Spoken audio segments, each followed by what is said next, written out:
Vereador Chico Carvalho, presidente do Diretório Estadual do PSL. Homem político preocupado com as coisas da cidade, do estado e do país.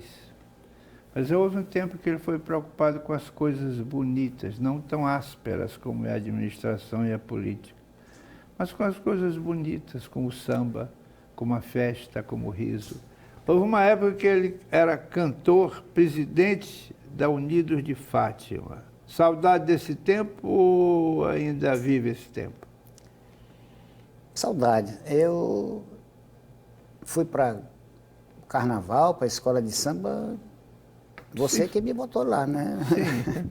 Na Unidos de Fátima. Unidos de Fátima. Fui lá numa pequena reunião. A Unidos de Fátima era uma escola pequenininha, tinha 100 componentes. A gente foi lá no bairro de Fátima, na casa de seu Raimundo, e tivemos uma reunião lá com essas 100 pessoas da escola, e logo depois a gente cresceu isso aí. A Unidos de Fátima chegou a ser talvez a maior escola em termos de contingentes aqui no Maranhão. Chegamos a sair com 3.000 pessoas, uma escola grande, muito trabalho, né? E eu sempre gostei de carnaval porque eu, desde menino, com 3 anos de idade, eu saía no Vira-Lata, né? Que era um bloco tradicional aqui de São Luís. E depois do Vira-Lata, quando o Vira-Lata acabou, nós fizemos o bloco Os Vigaristas, ajudei a fazer o bloco Os Velhinhos Transviados, os Brotos. Então eu sempre fui envolvido com esse carnaval de rua. Quando eu fui para a Secretaria de Ação Social, que nós nos encontramos lá, e eu fui parar na Unidos de Fátima. E chegamos a disputar títulos aqui, mas naquela época era muito bom, né? Hoje eu acho que não existe mais. Como é que o senhor está vendo o tratamento que se dá, que o poder público, a prefeitura, por exemplo, dá ao carnaval? Tem o que o senhor acha que deveria ser mudado? Olha, Américo, eu a princípio, nós fomos contra, né, com aquela mudança do carnaval da Deodoro para ali. Lá para baixo, porque a gente estava imitando o carnaval do Rio de Janeiro, e o carnaval da Deodoro era tão bacana, as escolas passavam pequenas, tudo dentro das suas limitações, das suas possibilidades, e a gente saía, desfilava ali na rua do Passeio, ia lá pela Praça do Cemitério, então fazia aquele cortejo ali. Então era bonito, era um carnaval do povão. Hoje ficou um carnaval que você passa... Não conseguiu ser, deixou de ser do povão e não conseguiu ser da elite. Ficou no meio. Ficou, você passa ali 1 hora de relógio, um desgaste muito grande, desgaste físico, você sabe disso, financeiro, para botar uma escola dessa na rua, querendo chegar perto das escolas do Rio de Janeiro, e não vai chegar nunca. Não. Né? Então passa 1 hora naquela passarela ali, tá, e terminou, vai para casa e acabou. A mesma coisa os blocos tradicionais.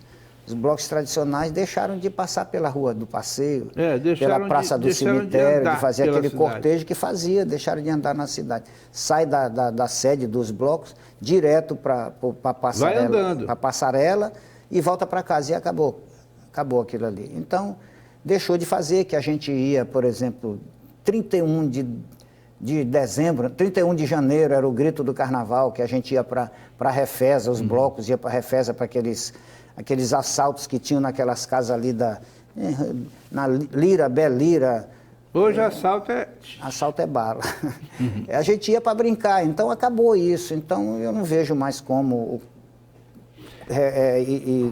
rever esse carnaval de São Luís, que volte para como era tradicionalmente o carnaval de São Luís. O que eu acho, presidente, é que não se definiu qual é o carnaval do Maranhão, não se definiu o que é o carnaval de São Luís. Veja bem, o carnaval do Rio de Janeiro é um carnaval de grandes escolas, o carnaval de Salvador é o carnaval dos trios, o carnaval de Recife é o carnaval do frevo na rua, o carnaval de Olinda é o carnaval... O Maranhão não sabe o que é.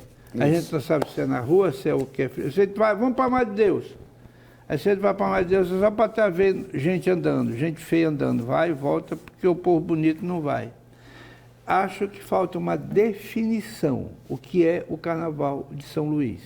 Depois de definir, tratar. Agora que está um desastre, está. Mas vamos deixar Carnaval de lado, porque isso aí... Para mim já passou. Para mim não passou, porque esse ano fui para a rua, tomei um bocado de cana, fui para frente do quinto, e esse ano que vem eu vou de novo. Mas, presidente, vamos falar de coisa séria. Essas pequenas coligações para cá, coligação para cá, que o PSL fez, vai ficar nisso ou tem outras possibilidades? Olha, nós estamos aqui, eu quero até aproveitar a oportunidade. Fique à vontade. Que nós vamos fazer a nossa convenção no dia 4, lá no Espaço Renascença. Dia 4, sábado vindouro, sábado, né? Convidar os candidatos, né? Os pré-candidatos a deputado federal, estadual, os simpatizantes do PSL e do PRTB. Nós vamos coligar com o PRTB, vamos fazer a convenção no mesmo dia com a nossa pré-candidata a governador Maura Jorge, que o ponto alto da nossa convenção será às 13 horas, né? Queremos convidar todos, inclusive você, para se fazer presente com sua equipe lá. E a coligação com o PRTB. Mas nós estamos abertos à conversação com outros partidos, desde que não tenham candidato, desde que não tenham deputado de mandato, né? Principalmente para deputado federal. Esse é um compromisso que a gente tem e a gente tem que honrar com a palavra da gente. Quando eu comecei a fazer o partido, a convidar as pessoas para virem ser candidatos a deputado estadual e federal, a gente sempre disse isso, que a gente não coligaria com partido que tivesse deputado de mandato, e a gente quer honrar com a palavra da gente. Mas nós estamos abertos a conversações com outros partidos, né? Desde que não tenha... Desde que não tenha deputado de mandato.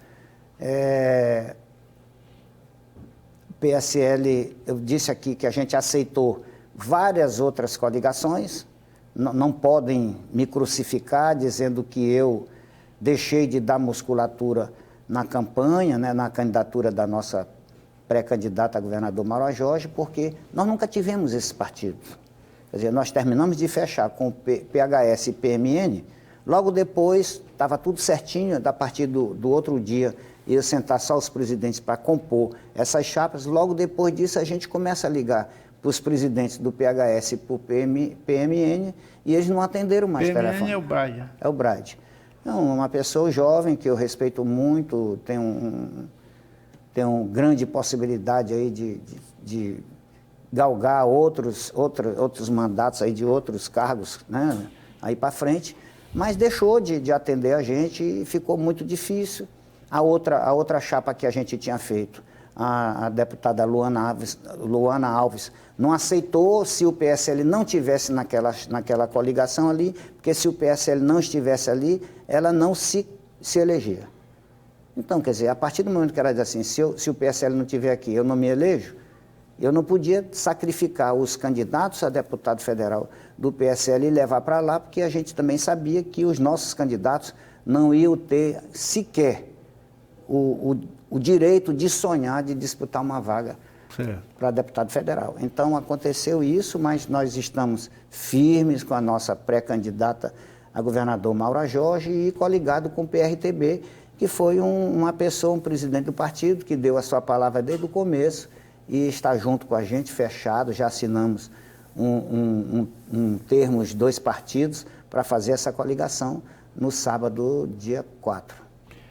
Em 2016, o senhor trabalhou em prol do Edivaldo Holanda, não foi? Sim. Decepcionado? Pouco, viu? Eu fui para o segundo turno, eu lhe confesso bem aqui que eu não ia votar no segundo turno. No primeiro turno nós honramos com o compromisso do partido, coligamos com o PDT, né, na cabeça e na proporcional. Não, na proporcional saímos só, o PSL saiu sozinho. Elegemos 2 vereadores, que foi eu e o vereador Isaías Pereirinha. E no segundo turno eu digo, quer saber de uma coisa? Eu não vou votar com ninguém, vou para casa e tudo. Mas aí eu comecei a receber visitas das pessoas ligadas ao prefeito, né? Me convidando para me ser coordenador da campanha na zona rural, porque eu dedico a minha vida quase toda para esses bairros periféricos aqui, da área Itaquibacanga, bairro de Fátima, Monte Castelo, mas eu dou muita assistência também na zona rural de São Luís. Então você vai ser o coordenador da zona rural de São Luís. E foi ali, na zona rural, que o nosso prefeito Edivaldo Holanda ganhou a eleição. Foi lá na zona rural. Não estou dizendo que fui eu sozinho, mas eu fui o coordenador da campanha dele, e ele dizia, quando eu ia para um bairro qualquer, dizia, estou falando aqui em nome do prefeito. O prefeito está prometendo esse segundo mandato dele agora, que a zona rural será a bola da vez. A zona rural vai ter assistência do poder público municipal. E até agora a gente não viu nada disso. Nem zona rural, nem zona urbana, nem nada. Pois é, nós não vimos nada. Então a gente se decepciona porque eu estive lá, por exemplo, lá em Cajupari, com o prefeito, e ele assina uma ordem de serviço, aqui vai ser construída uma escola e a construtora vai estar aqui a partir de amanhã. Até hoje, nenhuma pedra fundamental foi lançada ali. Então, quer dizer, o vereador Chico Carvalho foi que levou o prefeito para o Cajupari, e não foi feito nada.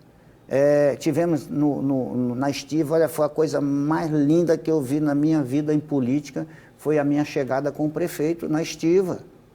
A Estiva estava parecida, tu não sabe aquelas fumaças que as escolas de samba tocam antes ou os times de futebol, aquela fumaça vermelha, parecia que o bairro da Estiva estava tudo com aquela fumaça vermelha. O prefeito me abraçava, satisfeito, as casas todas com bandeiras vermelhas na porta do prefeito, do PDT, e na hora que fez o discurso, vai no palanque comigo e diz, a partir desse segundo mandato meu, a bola da vez é a zona rural de São Luís.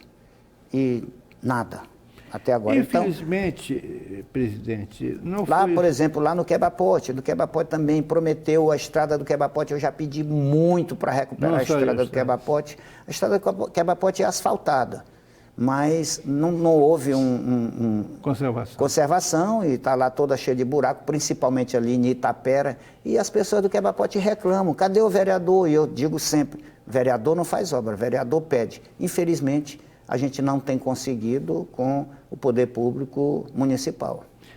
Agora, não foi só a zona rural, não, é a cidade toda. Infelizmente, o rapaz poderia ter um futuro brilhante, um menino inteligente, mas carismático, se estragou e, infelizmente, não vai sair com uma imagem boa dessa prefeitura.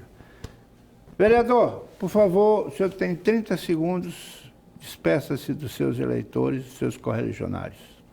Eu quero agradecer a oportunidade de estar aqui conversando com você, com seus telespectadores. Mais uma vez, aproveitar a oportunidade para convidá-los para a nossa convenção no dia 4, no Espaço Renascença, convidar os nossos deputados, nossos pré-candidatos a deputado estadual e federal, e a sua equipe e os simpatizantes do nosso partido. Então é isso, senhoras e senhores que nos assistiram. Muito obrigado, boa noite e até outra oportunidade.